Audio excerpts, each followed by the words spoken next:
সম্মানিত ভাই বোনেরা, আমরা আগের যে দুইটি ক্লাস নিয়েছি বা লেসন থেকে আমরা যা কিছু শিখেছি হরফ সম্বন্ধে, তার উচ্চারণ সম্বন্ধে আমি অবগত করেছি। এখন আবারও আমি আপনাদেরকে হরফ সম্বন্ধে অবগত করব। আপনাদের মনে প্রশ্ন আসতে পারে, আগের দুইটি লেসনে যেহেতু আমরা হরফ সম্বন্ধে জেনেছি, তাহলে আরও জানার কারণ কি? একটা জিনিস চিন্তা করুন, আমাদের বাংলাদেশের বাংলা অক্ষরগুলো আমরা ছোট হাতের এবং বড় হাতের হয় না, কিন্তু ইংরেজি আমরা এদেশে যারা বসবাস করি বা বর্তমানে দেশে প্রত্যেকটাই ছেলে এবং মেয়েরা ইংলিশ হরফ সম্বন্ধে, অক্ষর সম্বন্ধে অবগত। আমরা অন্য কোনো জিনিস শিক্ষা দেই বা না দেই, বাংলার সাথে সাথেই আমরা ইংরেজিও বাচ্চাদেরকে শিখতে দেই বা তাদেরকে শেখাই। ইংরেজিতে বড় হাতের অক্ষর এবং ছোট হাতের অক্ষর আছে, এবং বড় হাতের অক্ষর এবং ছোট হাতের অক্ষর একই ধরনের নয়, যদিও একটি হরফ, কিন্তু তার বিভিন্ন নমুনায় বিভিন্ন ক্ষেত্রে লেখা হয়। আরবিতে বড় হাতের যে অক্ষরগুলো আছে, যেগুলো প্রথম লেসনে আপনারা শিখেছেন, এভাবে সবসময় লেখা হয় না। প্রত্যেকটা ওয়ার্ডের বা শব্দের শেষে যে হরফটি থাকে, সেই হরফটি সবসময় বড় হাতের হয়। এছাড়া আমরা একই হরফ বিভিন্ন নমুনায় দেখি আমরা কোরআন মজিদের মধ্যে। কাজেই আমাদের অনেক সময় মা ও বোনেরা, ভাই ও বাবায়েরা, আমরা অনেক সময় একটু চিন্তার মধ্যে পড়ে যাই যে এই হরফটি আসলে কি হরফ। এখানে দেখুন, ইংরেজিতে এটাও এই, দ্বিতীয়টিও এই, তৃতীয়টিও এই, চতুর্থ আবার এই, বি বি বি বি। তো একই অক্ষর কিন্তু বিভিন্ন নমুনায় লেখা হয়ে থাকে বিভিন্ন কারণবশতে। এবার আসুন, আমরা এখানে কিছু হরফ আছে আপনাদের সামনে। এই হরফগুলো আপনারা সবসময় কোরআন মজিদ যারা পড়তে ইচ্ছুক তারা সবসময় পাবেন। সব সময় এই হরফগুলো আপনারা পাবেন, এবং এই হরফগুলো আগেও আমি বলেছি, অনেক সময় দেখবেন একটি হরফকে একটি নমুনায় লেখা হয়, কিন্তু তার পার্থক্যটা ধরা পড়ে তার যে নক্তা উপরে নিচে একটি, দুটি অথবা তিনটি, এবং এক একটি হরফের শব্দের প্রথমে যখন লেখা হয় তখন এক নমুনায় হয়, মধ্যখানে যখনকার সময় হয় অন্য এক নমুনায় লেখা হয়, যখন শব্দের শেষে হরফটি আসে তখন ভিন্ন নমুনায় লেখা হয়ে থাকে। তো এই হরফগুলি খুবই জরুরি। কাজেই আমি আপনাদের কাছে অনুরোধ জানাবো, এই হরফগুলো আপনারা খুব খেয়াল করে দেখবেন এবং শিক্ষা গ্রহণ করার জন্য আপ্রাণ চেষ্টা করবেন। আলিফ, কখনো দেখবেন আলিফ অথবা হামজা একসাথে চলে এসেছে। এরপরে দেখুন, এটা হচ্ছে আলিফ। এই যে আলিফ এখানে লেখা হয়েছে, এটার আগে কিন্তু একটি হরফ হবে, এটাও আলিফ। এরপরে দেখুন হামজা, ইয়ার উপরে কখনকার সময় আমরা দেখতে পাই আবার হামজা থাকবে, আবার ওয়াওয়ের উপরেও হামজা থাকবে। যেমন একটি চেয়ার হিসাবে ব্যবহার করা হচ্ছে এই দুইটি হরফকে, কিন্তু আমরা উপরে যে হামজাটি দেখতে পারতেছি এটা হামজা এবং ইয়া একসাথে এসেছে। কখনো উচ্চারণ হবে ইয়া, কখনো হবে না। এটা পুরাপুরিভাবে ভিত্তি করবে তার বাওয়ালের উপরে, মানে জের অথবা পেশের উপরে। তো হামজা, হামজা। এরপরে দেখুন লাম, লাম, লাম, লাম, আলিফ।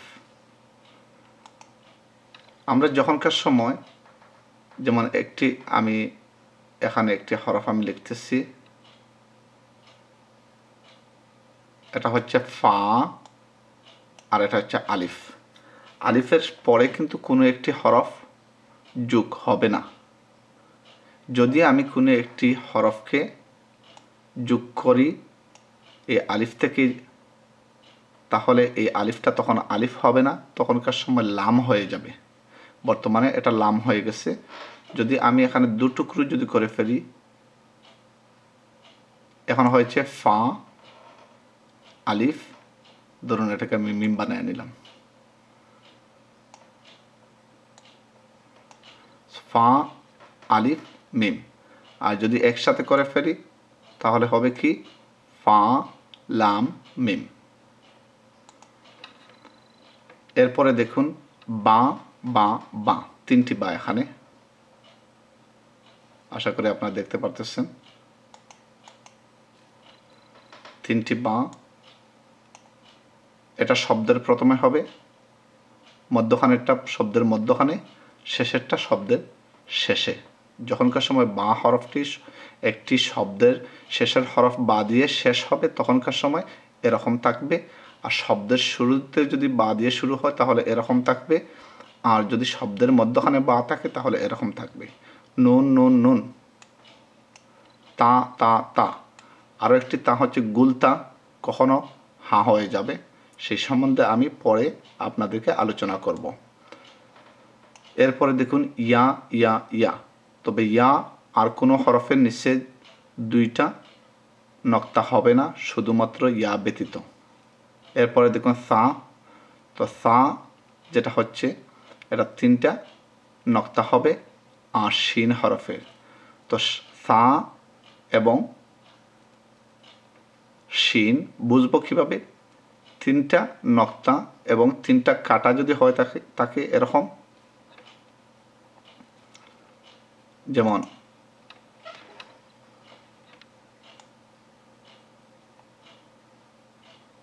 এই দেখুন 1 2 3, এবার তিনটা ডট যদি আমরা দিই তাহলে শিন হয়ে যাবে। আর যদি একটির উপরে যদি দিই আমরা তাহলে সা হবে। আশা করি আপনারা বুঝতে পেরেছেন। এরপরে যেটা হচ্ছে শিন শিন শিন, দেখুন তিনটি কাটা এবং একটি।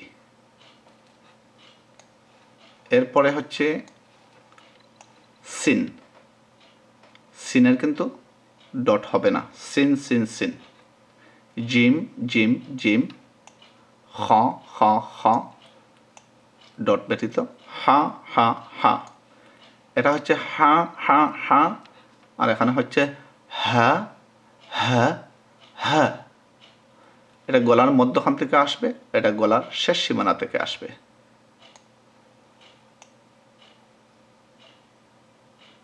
এরপরে দাল, দালের পরে আমরা দেখতে পাচ্ছি দাল, দাল দাল রা জা, এই চারটি হরফ এখানে দেখুন, দাল দাল রা এবং জা, এই চারটি হরফের পরে কোনো লেটার সংযুক্ত হবে না। এই হরফগুলো শব্দের শেষে যখন থাকবে তারপরে কখনো কোনো লেটার তার থেকে জয়েন্ট করা হবে না। তার আগে হরফ থাকতে পারে কিন্তু পরে নয়, জয়েন্ট হিসাবে। সদ সদ সদ, বদ প ভ আইন আইন ফা।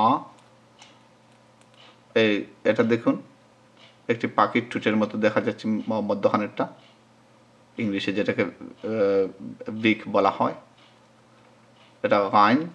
এরপরে হচ্ছে কি ফা, কফ, কাফ, মিম, ওয়াও এবং হামজা।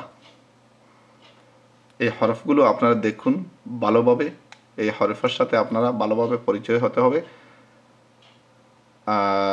নতুবা আপনারা যখন কোরআন মাজিদ পড়তে যাবেন তখনকার সময় আপনারা অনেক সময় চিন্তার মধ্যে পড়ে যাবেন হরফগুলোর সম্বন্ধে, যে হরফগুলো আসলে কি।